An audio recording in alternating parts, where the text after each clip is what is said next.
कोकणातील मच्छीमार बांधवांना देण्यात येणाऱ्या रॉकेल आणि डिझेल परताव्याच्या धर्तीवर आंबा व काजू उत्पादक शेतकऱ्यांनाही काही अनुदान देता येईल का, या प्रश्नाकडे आमदार रोहित पवार यांनी सभागृहाचं लक्ष वेधलं। अध्यक्ष महोदय, या प्रश्नाच्या माध्यमातून मंत्री महोदयांना आणि सरकारला असा प्रश्न केला गेला आहे की काजू आणि आंबा उत्पादक शेतकऱ्यांना डिझेल परतावा देणार का, असा सरळ त्या ठिकाणी प्रश्न आहे।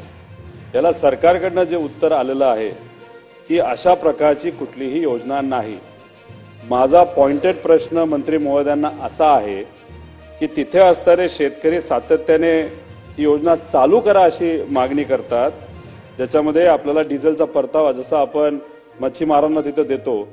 तर माझा पॉइंटेड प्रश्न आहे, त्याचं पॉइंटेड उत्तर मिळालं तर नक्कीच आम्ही सगळेजण स्वागत करू की आपण अशा प्रकारची योजना आंबा आणि काजू उत्पादक शेतकऱ्यांसाठी सुरू करणार आहात का? अध्यक्ष महोदय, पालकमंत्री महोदयांच्या जनता दरबारामध्ये माननीय सदाशिव पुरुषोत्तम ओगले यांनी एक निवेदन दिलेलं आणि त्यामध्ये त्यांनी देवगडचे आहेत सिंधुदुर्ग जिल्ह्यातील आंबा व काजू उत्पादक शेतकऱ्यांना मच्छीमारांप्रमाणे रॉकेल व डिझेलचा परतावा मिळाला पाहिजे, अशा प्रकारचं निवेदन त्या ठिकाणी देण्यात आलेलं आहे। आणि ही वस्तुस्थिती आहे की या क्षणाला शासनाच्या माध्यमातून अशी कुठलीही योजना त्या ठिकाणी नाही, परंतु शेतकरी बांधवांना मग डिझेलच्या संदर्भामध्ये, बियाण्याच्या संदर्भामध्ये किंवा मजुरीच्या संदर्भामध्ये मदत झाली पाहिजे। आणि म्हणून प्रधानमंत्री किसान सन्मान निधी योजना ही पण योजना कार्यान्वित आहे।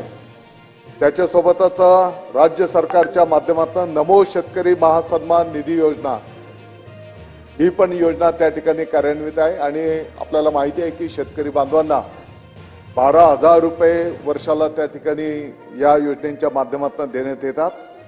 जिथपर्यंत कोकणचा विषय, तर या योजनेच्या माध्यमातून साधारणपणे 114 कोटी रुपये त्या ठिकाणी देण्यात आलेले आहेत। आणि नमो शेतकरी महासन्मान योजनेच्या माध्यमातून 536 कोटी रुपये शेतकरी बांधवांना देण्यात आलेले आहेत। अध्यक्ष महोदय, पॉइंटेड प्रश्न होता, डिझेल आणि रॉकेलचा परतावा ज्या पद्धतीने आपण मच्छीमारांना देतो तसा परतावा तुम्ही आमच्या या काजू आणि आंबा उत्पादक शेतकऱ्यांना देणार का? आपण उत्तर देत असताना मंत्री महोदय काय बोलत होता की आम्ही ही योजना शेतकऱ्यासाठी देतो, कष्टकऱ्यासाठी देतो। आता याच्यामध्ये सोयाबीन शेतकऱ्याला सुद्धा ती योजना मिळते, पण हा सोयाबीन शेतकरी अडचणीत आहे, तर त्या योजनेमध्ये जे नमो योजना आहे त्यातून काय त्यांचं पूर्णपणे अडचण सुटत नाही, पण ते बिचारे शेतकरी सोयाबीनची जशी मागणी करतात तसा आंबा आणि आमचा काजू उत्पादक शेतकरी मागणी करतोय की आम्हाला परतावा मिळाला पाहिजे। पॉइंटेड प्रश्न असा आहे की येत्या काळामध्ये अशा प्रकारची योजना तुम्ही सुरू करणार आहात का? अध्यक्ष महोदय, तपासून पाहू।